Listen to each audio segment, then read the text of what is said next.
Thank you. Thank you very much. And welcome to all of the participants. I'd like to make this as interactive as possible. So we're planning to leave time for questions and comments at the end. You can all, it's good to write your questions and comments in the chat so that they get recorded and you remember what they are. So I recently retired from the United Hospital Fund, which is an independent nonprofit organization in New York City. And I created the Families and Healthcare Project at a point in my own family caregiving career, whatever one calls it, when I was really stuck. And it was about 5 or 6 years into the experience, and I really felt that I wasn't being heard, and I wasn't being my concerns for my now late husband were not being heard. So I had been a grantee of the United Hospital Fund for work in HIV/AIDS, and I said, uncharacteristically for me, I'm normally very shy. I went to a friend at the United Hospital and said, I need a job. And I think it'll take about 18 months to figure out what's going on with people who are taking care of someone who is disabled or chronically ill. Of course, 18 months was a crazy idea. And 23 years later, when I retired, and now we're still doing it. But it's been an interesting experience. The other on the slide is one of the things we created that is online, Next Step in Care. You can see the URL at the bottom. It's a collection of guides for family caregivers about a whole range of experiences, whether it's home care, hospital care, post-acute care, doctor visits, all of those things, and they're in 4 languages. So I encourage you to take a look. But today, I'm going to talk about discharge planning from a hospital, why it's important. I think everyone recognizes that. The regulations that affect discharge planning, and that may be a little more complicated, but maybe you've already had these experiences. What a family caregiver's role is, specifically about medication reconciliation, which I've been doing some work on for another project. And the questions about discharge to home, or specifically skilled nursing facility or rehab. I would say to start that hospitals are not great places to have to be. So I think most of us want to avoid hospitalization for ourselves and for the person we're taking care of, in this case, the spouse, but it does become essential at certain points. So it's not trying to avoid it, but when it's necessary, knowing what's going to happen, how to handle it. Discharge planning is, according to CMS, Centers for Medicare Services, a process used to decide what a patient needs for a smooth move from one place to another. It's not just planning for a physical change in the care setting, but it's for a recovery period, and that may last a while. Sometimes when you're in a hospital and they talk about discharge, it's as though, okay, once you get out the door, that's it. But it's really a transition to another setting where care needs to continue, and maybe it's different, and maybe it'll go on for just a short time, but maybe it'll go on for a long time. So we should really think about it as a longer period. Who does discharge planning? A doctor has to order it, but usually you'll be talking to a social worker, a nurse, care manager, and increasingly there's input from pharmacists, and I'll talk a little bit about that, and a therapist, a PT or OT or a speech therapist, depending on what the person needs. So when does it happen? Well, it depends. A planned admission is in many ways easier because you can plan ahead, and I think that most for instance, hip replacements, knee replacements, planned surgeries, there is a more systematic way where the hospital staff, the doctor, or whoever is going to be managing it, takes you through the steps and lets you know what to expect and how long this stage will last and what's going to happen. So really, the planned admission is a question of knowing what's going to happen, but it's not a black box. Unplanned admission, a little harder. That's when there's a fall, there's an exacerbation of a chronic illness, there's a heart attack, there's a trauma. That's when it's very difficult to know what the outcome is going to be. But it means that in that case, discharge planning has to start at the very beginning. It's important because it helps reduce risk for poor outcomes. Hospital readmission is a major issue now in containing costs, but it's also important to keep people are going home, to keep them at home and not have readmitted or in the emergency room. It helps reduce medication errors if it's done well, and it helps reduce the gaps in care, which really happen a lot. So safe and adequate discharge plans, and safe and adequate is Medicare language, are patient specific, but also consider a caregiver's availability and willingness to provide care. That's you. And while many places, many hospitals will say we do that, of course we consider the caregiver's availability and willingness. The way that's carried out varies, maybe even not just depending on the hospital, but depending on who's working that day. And some people are terrific at it, and some people really do not pay much attention to the caregiver. So then you have to speak up for yourself.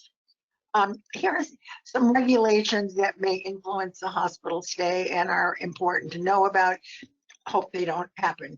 And I should have said, and we'll say now, the slides and the recording will be available on the website, the Well Spouse Association website, so that you can go back and look at some of the links that are here, and it's a lot of information to get at one time. So observation status is something new that's happened, and it means that someone goes to the emergency room with a heart condition, and the hospital staff in the emergency room will say, well, we don't want to send you home. We'll think we keep you here a little bit for observation. That person gets moved to a hospital floor. They get all the services that a hospital patient gets, all the tests and so forth, but they have not been formally admitted for insurance purposes, specifically for Medicare and possibly for some private insurances.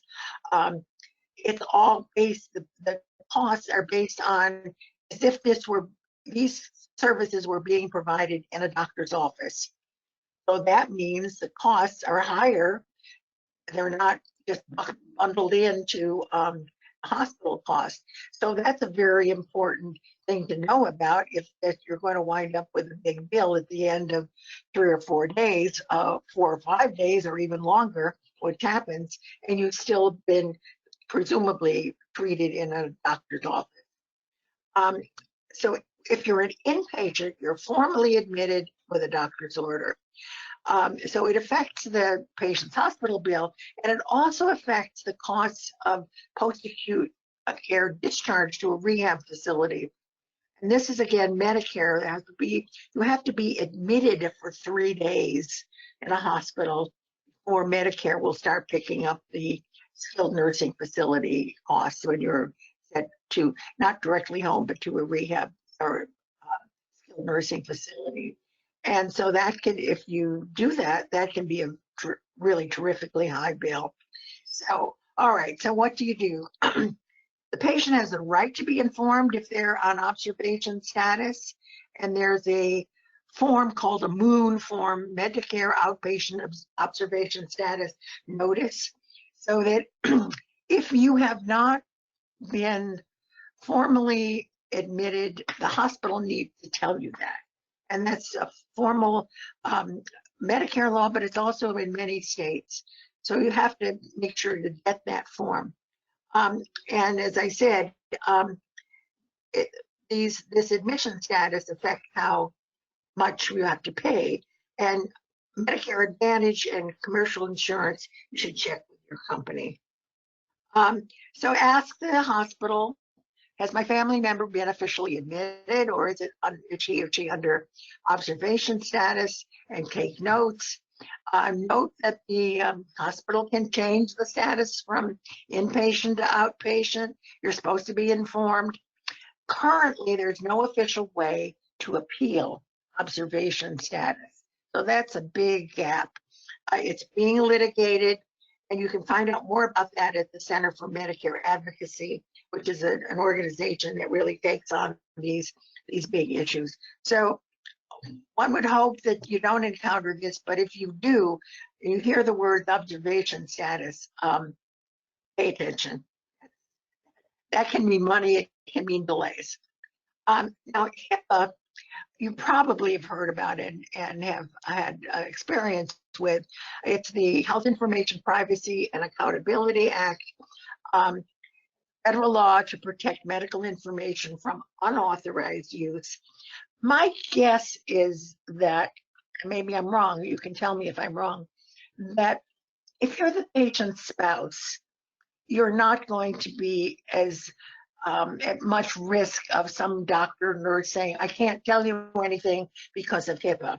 Most of the stories I hear are from people who are caregivers for an older parent or grandparent, friend or some other partner, not a spouse, but it could happen. And it's wrong. The law does not prevent healthcare providers from sharing the patient's private medical information. When the person says, I want to share this information, as long as they're involved with their healthcare or responsible for healthcare bills. So it doesn't require formal consent, as long as the patient does not object. But healthcare providers may have their own rules about disclosure, but should not say HIPAA forbids it. This is a chronic problem in hospitals, and even though there are all kinds of websites and information about it, you may encounter it. I hope not, because it's really annoying. Now, the CARE Act, Caregiver Advise, Record, and Enable Act, is a recently passed law in 43 states, state law, 43 states and territories.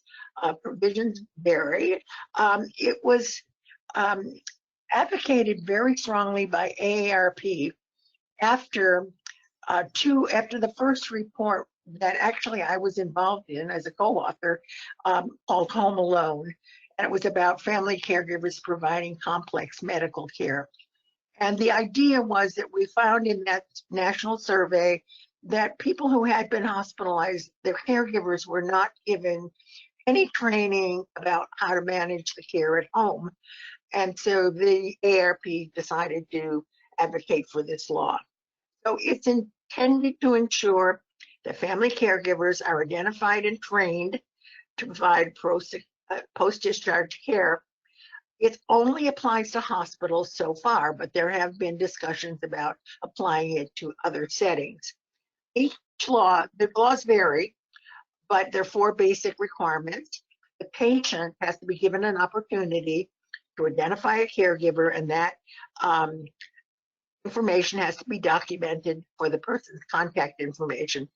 That should happen on admission or on being sent to the floor with observation status. Obtaining the patient's written consent to share medical information, but written consent is not required in all states. Verbal consent is fine. This is important. Inform the caregiver about expected discharge date and provide instruction about care at home to the family caregiver. So those four requirements are in all the laws, but they vary. And so you would have to find your own law. ARP, your local ARP will have the law and have some information about how to work with it.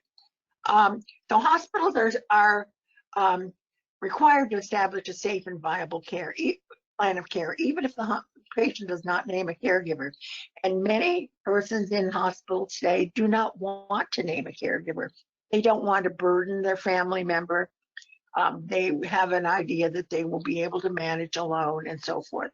But hospitals are, even if the patient doesn't name a caregiver, doesn't mean the hospital can't still send the person home. The hospitals are not required to delay a discharge if the patient has not named a caregiver.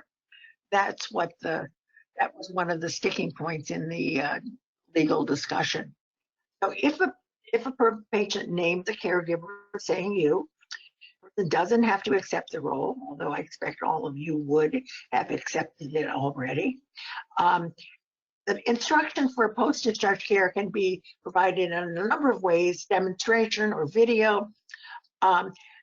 So far, the evaluations seem to indicate that the instruction may be helpful, but it's unlikely to cover everything about post-hospital care. I found that when my late husband was a hospital patient, he was totally disabled.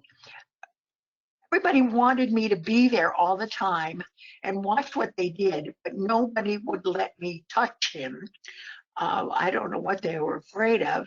So it was like watching but not doing. And I think in order to be able to manage the care of certainly with someone with his complex needs, I needed to be able to try to do it on my own. So there's, the instruction needs to be improved. Caregivers, like should be you, to communicate with how available they are, how comfortable they are, and how willing they are to provide the care, the kind of care. You may have been doing a lot of care, but all of a sudden there's a whole new set of responsibilities that may not be possible for you, and managing that should be part of the discharge plan. But the one good thing here, it does not create any new financial obligations to the caregiver. You already have some anyway. So the caregiver's role, these are things that you can do. Organize, and probably already have done, organize the personal health care records, medication lists, very important, insurance coverage information, any kind of, if you have any advance directives, any services that are currently provided at home. And then make sure the hospital knows who the primary family caregiver is and all of the things we've already talked about. But caregivers can help self-assess whether the hospital staff does a full-blown assessment or not. These are things you can ask yourself, and this is on our Next Step in Care website. It's what do I need as a family caregiver? And it's really meant for anyone, but it's also particularly useful in a discharge plan. Are you available? Do you work? Are you raising young children or older children? Are you a caregiver to someone else? Do you have health problems? Can anyone else help out? And the training needs are ADLs, activities of daily living, mobility and transfer, very important and very complicated, medications, managing equipment, care coordination. In our survey, we found that most of the caregivers said that they were the care coordinators. There are all these people in hospitals and insurance companies and other agencies who are care coordinators, but when it comes down to it, the family caregiver has to manage, has to coordinate the coordinators. Transportation is another big issue, household chores, and part of that that little self-assessment is, what are you worried about? And we did uh, when we did a collaborative in hospitals, the staff asked the caregivers what are they worried about, and that was the most revealing part of the whole exercise, because some people said they were worried about getting home in time to pick up a kid, or that they were worried they were missing too many days of work, or they were worried about um, essential things like is my husband going to die from this experience, or why is God punishing me? Very, very profound questions. So it's important to kind of think about what are the things that worry you most, and where are there chances to make improvements and get help on those.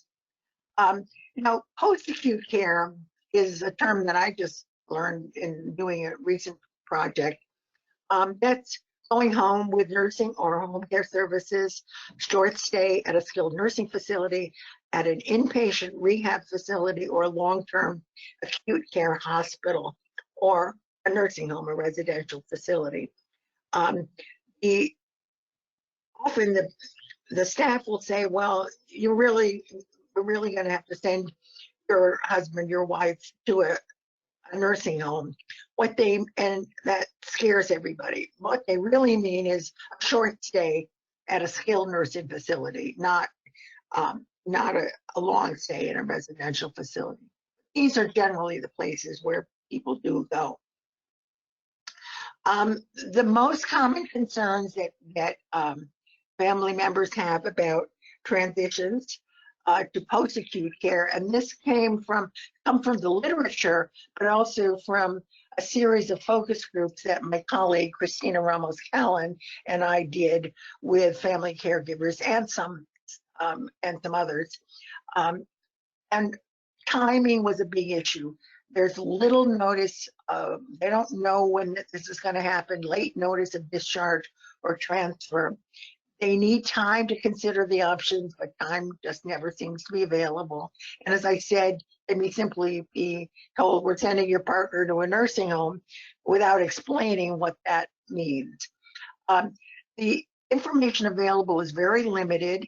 Sometimes the staff are leery of giving any advice or direction, because there are anti-steering regulations. In other words, regulations that are designed to prevent hospital staff or the hospital itself from benefiting from a financial arrangement with, say, a nursing home or a rehab facility.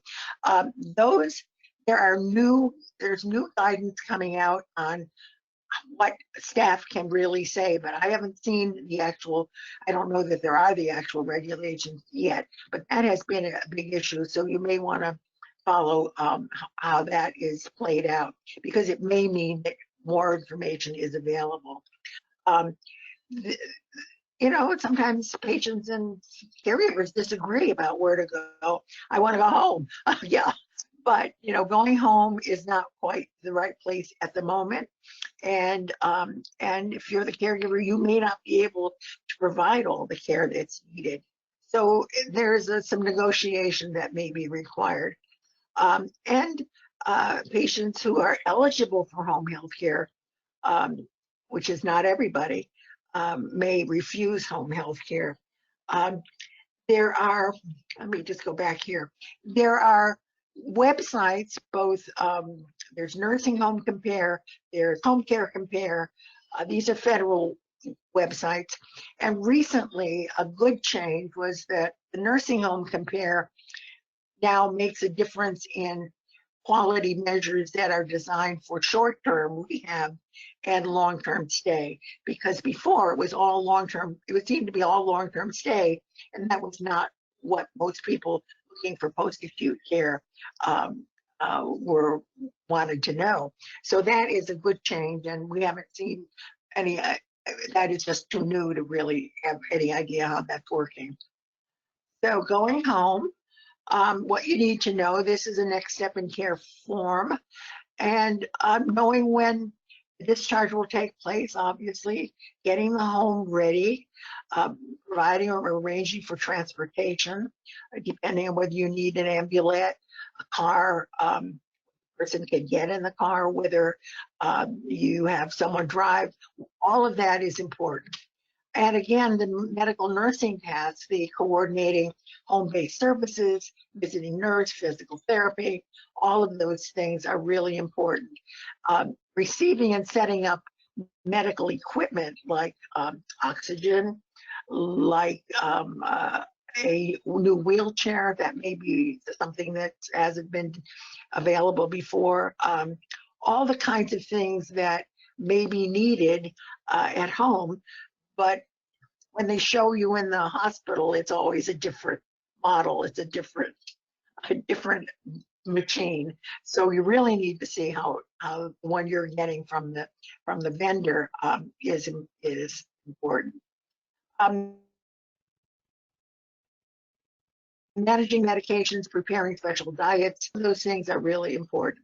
And being there for the care coordination, for especially important for the intake or initial visit, knowing who to call, and scheduling post-acute services like the visiting nurse service, and all of those things, as well as providing companionship, emotional support. That's what families are for. All of these other things don't come automatically with the role of being of taking care of someone you love or are very close to. So that's all very important. That going home, what you need to know is available on the website and can be printed out. Here's another hospital discharge planning tips for patients and caregivers. This is for Medicare, and these are all the same things that I mentioned, but again, it's important to think about all of these things. The special diet is particularly important. Installing ramps, grab bars, checking the home for falls risk, all of those things are really important. Well, who to call about the discharge plan? Social workers, patient advocates, patient navigators, in residential facilities, the long-term care ombudsman. If you feel that the discharge is happening too soon, that the person is not ready to be discharged, you can appeal the discharge to this BFCCQIO. There are basically two organizations for the whole country, and they're divided geographically, that take up these appeals, and they will give you a response within 24 hours or 48 hours, which is good. The bad part is that if they decide that the hospital is right and that this patient can go home, you will be liable for the additional charges. But this is certainly an important appeal organization that you should know about. Unfortunately, as I said, it does not handle yet appeals on observation status. So these two organizations at the bottom here, Center for Medicare Advocacy, I mentioned, is the legal advocacy, and the Medicare Rights Center is a national program. It has a 1-800 line for questions and lots of good information on its website. Often the hospital will say, well, you should see your regular doctor within 7 days. You call the doctor's office and they say, well, he's very busy now. The first available appointment is a month and a half from now, and that's not acceptable. So you have to ask the hospital staff to make the primary provider in the community know why the patient was admitted, what treatments were provided, what changes were made to medications, and that the patient and family caregiver will call for a follow-up appointment. That has to be done within 7 days. That will make a big difference usually. But otherwise, the appointment scheduler doesn't have any clue that this is more urgent than just a general follow-up.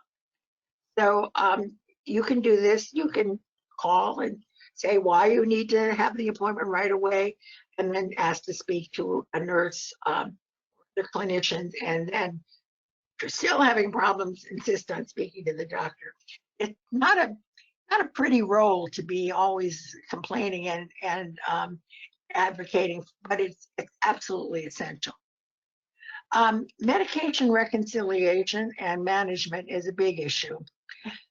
Medication reconciliation is the process of creating the most accurate list possible of all medications, and that means prescription and over-the-counter, and comparing that list to admission, transfer, and/or discharge orders, so that when you go home, you have a list that includes both things that should be continued, that were on admission, but that does not include the things were replaced or substituted, and that the list is reconciled.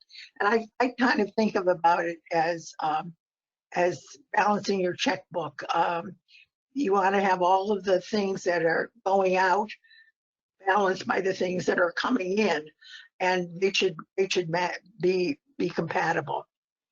So this is a little cartoon drawing from Dr. Seuss.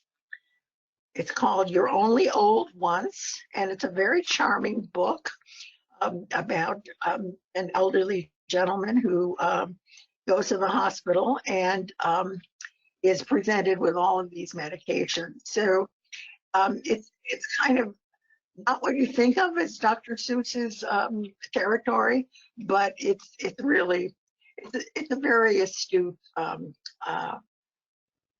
book and funny, by the way. And also, I learned when I was looking up the history of this book, the Dartmouth School of Medicine is named after Theodore Geisel, which is Dr. Seuss's real name. So he had an interest in medicine. Here are some questions to ask about medications in the hospital. Keeping track of all the medication changes, and some may just be, we're going to try this drug, but we're not going to stay on it. And ask questions. I can't stress that enough. If you don't understand why some drug is being tried or being discontinued, why you need it, ask questions. If you suddenly remember that some drug that they're offering or they're suggesting may be tried, but that the person had it one time before and had a bad allergy or side effect, make sure that you tell them. They won't know that unless you tell them. Ask for clarification if you get conflicting information. And lots of new expensive drugs are on the market. You have to find out whether your insurance covers them. There may be alternate ways to get financial assistance for some of these truly extraordinarily expensive drugs. So that's something, and even drugs that are more familiar, like insulin, the prices have been going up. That's a whole other story. But when it comes down to your budget and your checkbook, you really want to know. And you should be included in any discussions about medications, because you're going to have to be either providing the medications or monitoring them. The day of discharge is rushed. You're ready to go home, but the paperwork hasn't come. But make sure that you go over the medication list with a staff member, and if possible, have a friend or family member sit in to ask questions, because you're thinking about, getting in. Do I have everything? Did I leave anything behind? Are going to be ready? Is the ambulance going to take us directly there?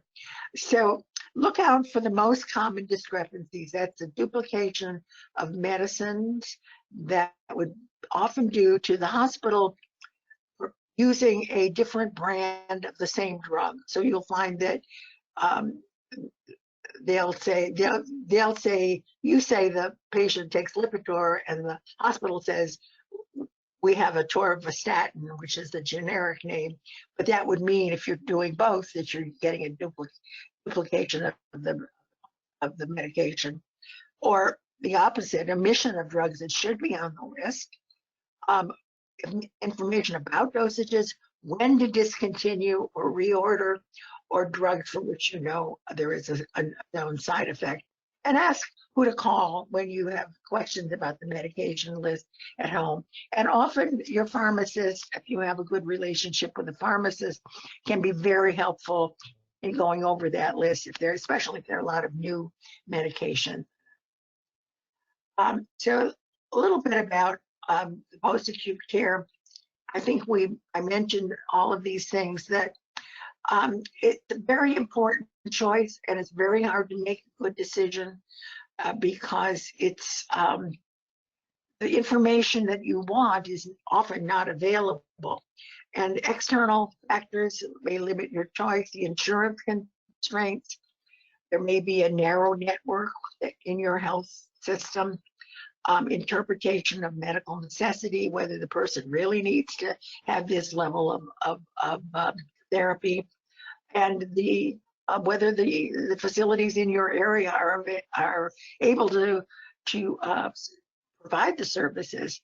So there's a whole lot that goes on that is beyond your control, but at least you can know about it.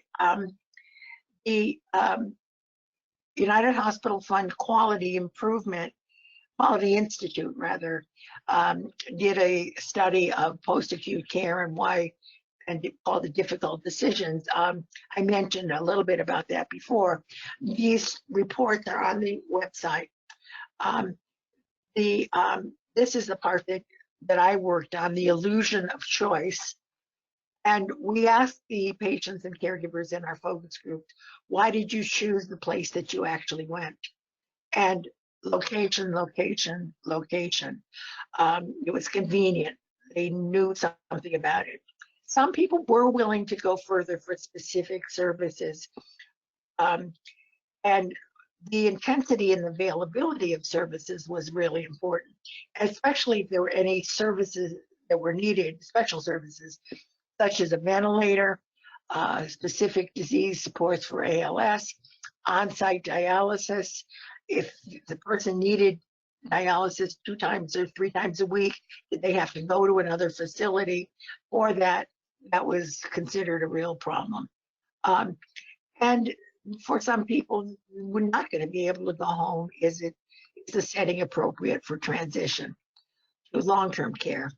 And whether the facility is in network, and will the facility take patients with expensive medication needs? So it's not just will you choose them, it's will they accept you, that is your spouse. So it's a very complicated decision, and one that has a lot of implications for what happens next. So here are the other availability. CMS, I mentioned these, the nursing home compare, home health compare, and the state nursing home websites, which are often do have some information on short-term stay. But many websites have a lot of technical measures, but less emphasis on aspects of quality of life that consumers find meaningful: staffing adequacy, care coordination, communication, the patient-family experience, the staff qualifications, and all of that. The experience of being in another kind of facility where it's not like a hospital, but it's not like home. And it's kind of like a gym with hospital beds. And I've had a lot of experience with these places, but the kind of therapy that therapists can provide is often essential. So here are other kinds of community resources, which you probably know about: home care agencies, adult daycare, social service, transportation. The newest thing now in transportation is the Uber Lyft ability to, or service to take people back and forth to doctor's appointments. That would be part of the healthcare system. So you can look into that, and all of the other disease-specific organizations. So let me sum up. Family caregivers provide essential emotional, physical, other kinds of assistance. People who are hospitalized and need follow-up care, but they need assistance themselves to do this demanding job well. Care managers are often the link to many resources, and using the available real resources can make everyone's role easier. So my recommendation: start, if you haven't already got a whole set of resources, start with Next Step in Care and look at some of those options and see if there are things that at least you will know when if a hospitalization becomes necessary, you will have some background as to manage it it's a very emotional and very difficult situation, very stressful. So having information ahead of time is very helpful. Thank you very much. And if you have questions, I haven't looked at the chat line. Nope, the only thing on the chat line is the one thing that I had mentioned about the HIPAA law. They have to ask the person whose medical records that they want to discuss with the well spouse. Yes. They have to ask them for permission. You have to ask them. And, it may seem a little odd if you're married to somebody or you're a partner of somebody, like, well, why are you asking me that question? But it's a sign of respect, and it's a sign of the best thing it does is it gives the staff person freedom to talk to you. So it's not so much between you and the patient. It's between the patient and the staff person, so that they know that, yes, you can talk to my wife, you can talk to my husband, you can talk to my kids. You can't talk to my sister because she will mess it up. So it's okay to say, who you don't want to talk to, but someone who is really involved in your care and who's going to be making decisions and coordinating care. They have to know what's going on. It doesn't make sense not to. Right. Well, we do have two questions. See, Bob Mastro started first, so I'm going to unmute his line. Okay, Bob, your line is not muted anymore. You may speak your question. Well, I want to thank you, Carol, very much for your presentation. And Jerry, thank you very much for putting this on. And I guess what comes to mind is the times when you're going through this discharge planning and you just don't feel comfortable that you're capable of caring for them at home, but yet they say they're not going to rehab or a nursing home. They want to discharge them to the home, but you feel that you're not capable of doing that. Right. Well, that is a very good question, and common happens. And I think there's one of my former colleagues is a social worker, and she said, well, you just have to say the magic word. The magic phrase is safe and viable, safe and adequate discharge. If you say it won't be a safe and adequate discharge because I can't do this and this and this, they will know you know the lingo. But what I think you need to be able to say is what it is that is your concern. Is it that you have to be at work? that you don't feel comfortable doing the tasks. What are the issues, and that can they suggest some additional home support for making those things available. So I think you have to put it to them to help you figure out a way. Not that you don't want this person home at all. You just can't, you're not ready for take over the whole care, and you need to be fairly explicit about what it is that, it's not just I'm a lazy person here, but it's the specifics about the care that are not going to be, that are going to wind up, can always say, well, I guess she'll be coming right back to your emergency room. That's Right. what they don't want to hear. Right. But it isn't easy, and I don't know of any magic way to do it. But sometimes it's a question of, would another few days in the hospital make a difference? Sometimes it's just prolonging the stay a bit. Sometimes it could mean a stay in a skilled nursing facility. Is that an option? Is home health care an option? There are, and you have to think, are there other people who are familiar with the care that you could call upon for a temporary time? I don't know that, I don't feel, I really share your concern, and I just don't know how else to go about it. Yeah. Yeah. Well, I guess when you combine the ADLs that are going to be required, along with the medication management, and then you throw on top of that somebody who is perhaps has severe mobility issues, this spouse may just say, look, it's not going to happen, Yeah. Yeah. No, I actually did that. So my late husband was totally disabled. He had a traumatic brain injury. And they couldn't wait to get him. He was actually in rehab for a while. Couldn't wait to get rid of him and me. And finally, they did get someone who, a social worker did get the insurance company to agree for some home care. And I said, oh, that's great. But now I want you to send the people that are gonna be taking care of him, so that I can be sure that they can actually do it. What? They never heard of that. I said, okay, well, I'm not taking him home then.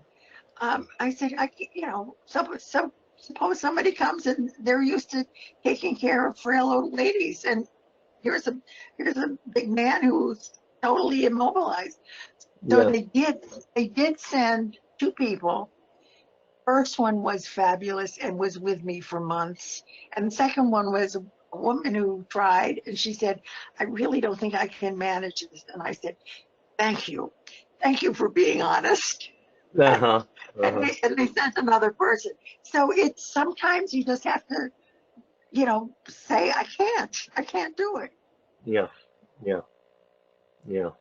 Well, you may know, Carol, that next month we're following up on this webinar with another webinar where Livanta is going to speak to us about appeal rights. And well, that's good. Yeah, That's good. yeah. So I guess that's I guess when you really get right down to it, and there's disagreement which can't be resolved without going to representation. You say, look, I need to exercise my appeal rights, and of course we'll talk to Livanta about that next month.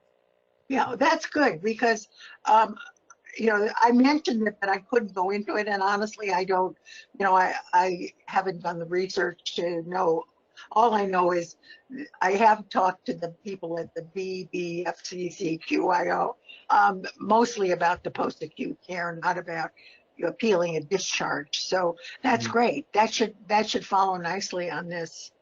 That's terrific. Yeah. Okay, well, that's my question. Jerry, do you have other questions? Thank you very much, Carol. Well, You're Jane welcome. Lupo had her hand up. I don't know if she's still interested in, has a question. If you could just put your hand up. Okay, let me mute Mr. Bob's and unmute Jane's. Okay, Jane, you're all set.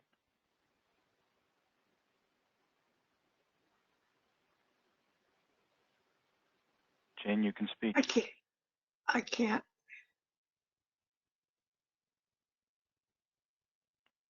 Would you like to use the chat to post the question and I'll ask it for you?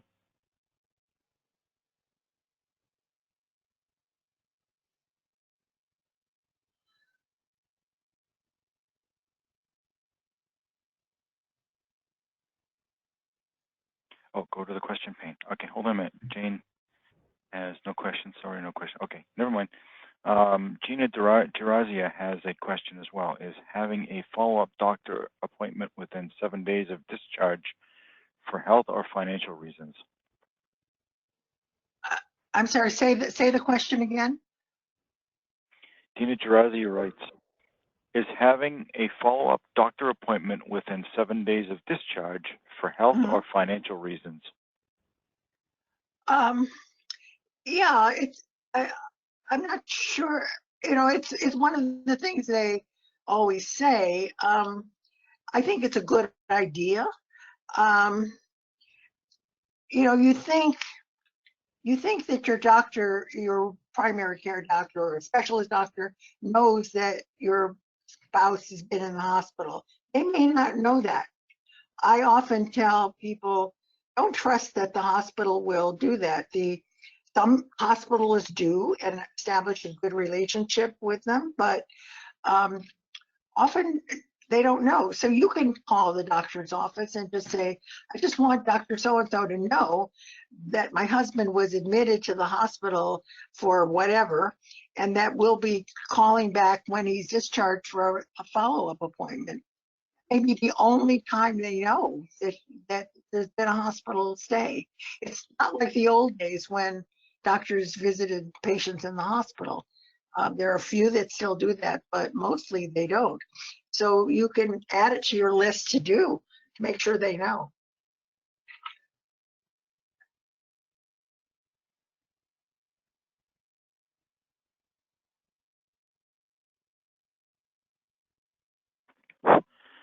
Okay, I do not see any more questions or any more hands up.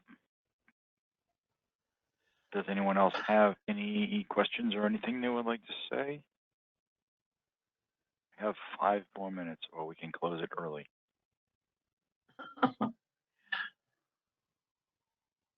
Okay, so I'm going to say thank you, Carol, for your webinar.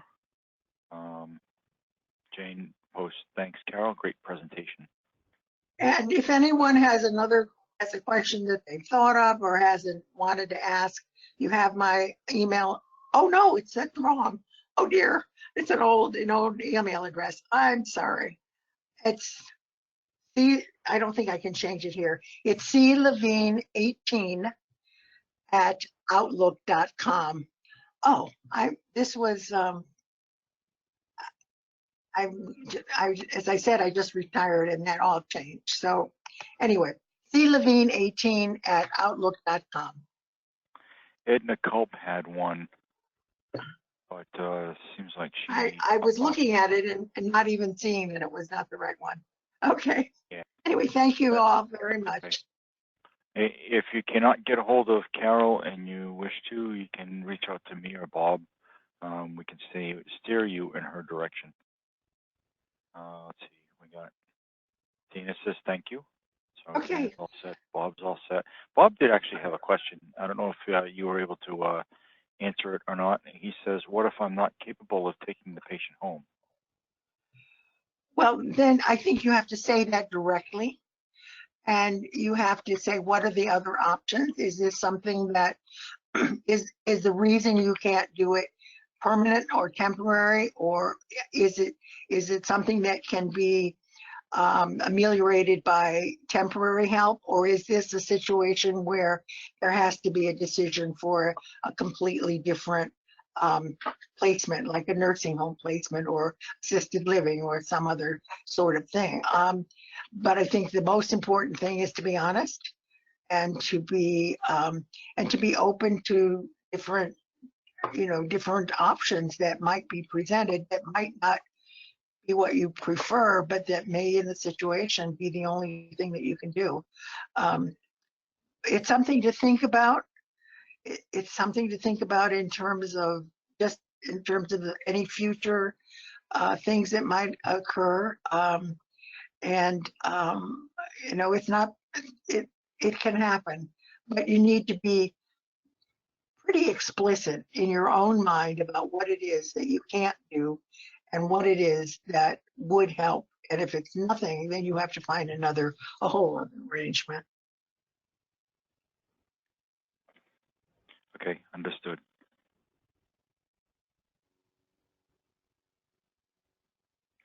Okay, so with that, if there are no other questions or nobody's got their hand up, I would say we are finished for now. Okay. Let me Thank you all. thank you. I think you need to pass the torch back to me so I can stop the